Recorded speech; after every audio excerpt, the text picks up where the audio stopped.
Right then, this is a road test video, and this is for a Kia Sportage, and it's the 1.7 litre diesel version.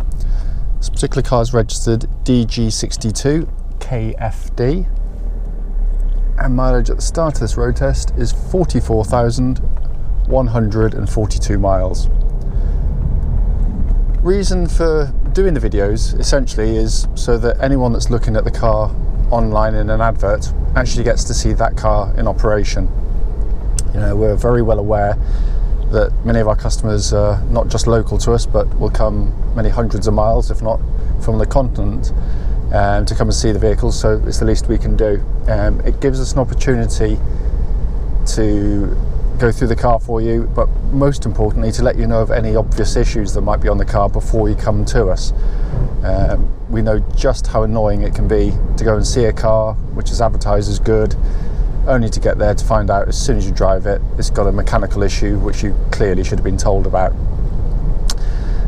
Road test is also done on these lovely quiet country roads. We're literally just a couple of minutes off the motorway. You'd never believe it when you get out here, it's so quiet.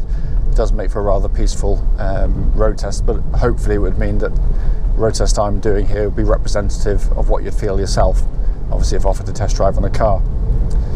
So coming to the car itself, as you'll no doubt be aware from the advert, the car's been very, very well maintained, with all of its servicing being conducted by the Kia main dealers. Last one done in January from memory. The car feels it as well. It feels very, very tight in every way. I did the exchange with the chap earlier today and have driven the car about 20 miles or so since then, and it drives absolutely superbly. Engine starts absolutely instantly, of course. Settles to an absolutely even idle, no pulsing or fluctuations there at all. There are no warning lights on the dashboard at all relating to the engine or any other part of the vehicle, and temperature gauge is just under the halfway mark, which is where it should be on one of these cars. Engine itself, it's a lovely flexible unit actually. Don't think just because it's 1.7 it's not man enough, it certainly is. It's also very, very economical, but also nice and quiet in operation as well. Engine then feeds through clutch and into gearbox. Clutch on the car is absolutely spot on. It's light and positive in actuation, and bite point is exactly where it should be as well. Gearbox, 6-speed gearbox on the car. You get a little gear indicator on the dashboard as well, prompting you to change up or change down as required, just to sort of help you get the best economy out of the cars. But they are very, very economical vehicles. But the gearbox itself, I can't feel any wear in it. It feels, you know, tight. Every gear engages absolutely perfectly, and the linkage feels absolutely spot on. The steering on the vehicle, I quite like the power steering on this actually. It's one of the first I've driven, but it feels. It's power steering, so it's light at low speeds. It's perfectly easy to manoeuvre, but at speed it's got a nice weighting to it. It feels sort of quite hefty on the road, and that does impart sort of feeling of security on the road as well. But that's very, very impressive. Also feels very tight. Again, I can't feel any wear in it at all. Track's dead straight. There's no vibrations coming back through the steering wheel. And I was driving at motorway speeds earlier, and there was nothing there at all. It was exactly as it should be, without any sort of tremors or otherwise.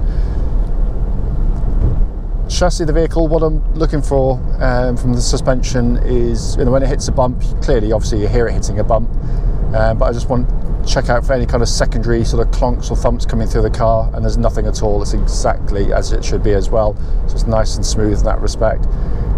It actually rides really very comfortably, and it also manages to keep body control in check very well as well. Again, it's very impressive in that respect. Brakes on the car are really good. I gave them a good old shove, and I had to hit the brakes quite hard on the motorway earlier on, as I said. But what I'm looking for when I hit the brakes, basically, if I sort of give them a shove now, is just, especially on that initial push of the brakes, there's no sort of vibrations or tremors coming back through the brake pedal, and also the car pulls nice and straight. It doesn't sort of pull violently left or right, and in all respects it's absolutely as it should be.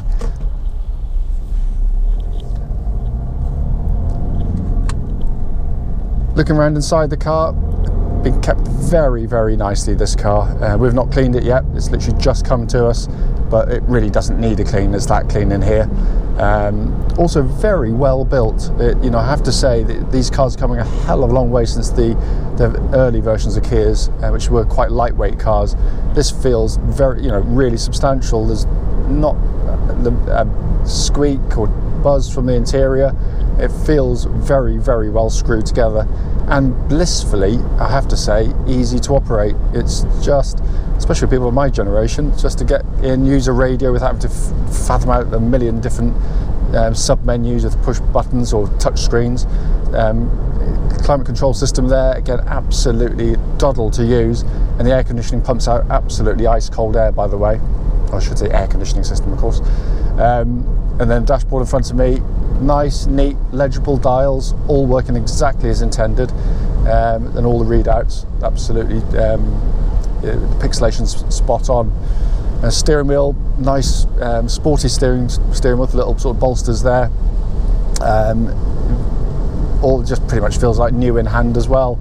But everything working exactly as it should. It's very, very impressive little car. As I said at the start of the video, the point of it's to pick up any issues, and there's nothing at all on it actually. It drives really, really nicely. Whoever's lucky enough to get this one will be buying a very, very nice car indeed.